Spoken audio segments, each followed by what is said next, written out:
Good afternoon and welcome. So this is the first lecture in the source control section. And just for anybody new to this completely, you may also hear it referred to as version control. And really all that source control is a way to keep the project files and the project itself backed up. It does extend past that. It's also a really good way to pass the project files between different members of a team.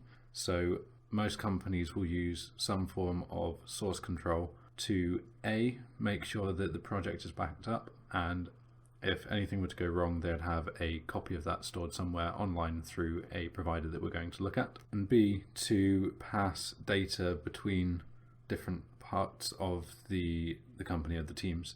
So rather than manually transferring everything via hard drive or USB between the art team and the programming team, the art team will simply make their models, set the textures up, commit that to a branch on the source control, and the programming team will then pull that from them, take that, and vice versa. They'll then commit their content when they've programmed it and have everything set up so that the art team can then double check that everything's went in correctly, and depending on how different teams work. But that's the general concept behind it. So it saves a lot of time, everything's secured online, and it is just a very fundamental part of most game companies' setup now.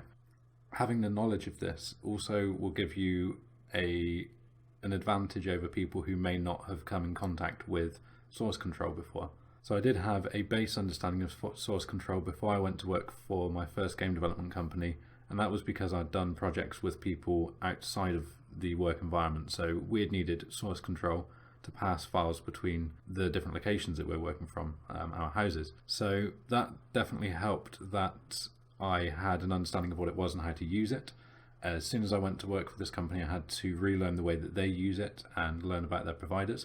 But having that knowledge definitely gave me a head start over people I'd imagine who didn't have that knowledge and would have had to have learned the whole thing from scratch. So very useful to know. As I said, you'll definitely come in contact with source control at some point, and it's better to learn about it, I think, in your own time and before you're going to have to start using it, rather than trying to hit the ground running with it. So that's why we're going to be covering it in this course. So I think this will be a very beneficial section of the course to make sure that you do try and get your head around and make sure that by the end of it you understand how to use it. And I think besides that, I just want to reiterate that one of the most important reasons that we'll be doing this is that we're now at the stage in the project where we have a fair amount of content in the project. So we now have the game mode ready for use. We have the player fully functional. He's moving, he's kind of firing projectiles, although the projectiles aren't set up properly yet. But I think we've spent enough time now that if something were to go wrong, if we were to program a bug into this which completely broke the project to the point where we'd have to start again, it would now be quite an annoying thing to happen.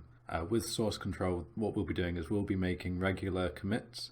I would say every time you finish a section, or every time even you finish a lecture perhaps, just make a commit, send that to the internet when I've shown you how to do this, and that way if something were to go wrong to the point where it's not repairable or it's faster to just start fresh, all you need to do is pull the most recent version which was working and you can start from there. So you're going to lose a lot less work, and for the half an hour this might take us to set the repository up, it could save you hours and hours of work, or in the case of something going wrong at the end of a project, it could save you months and months of work.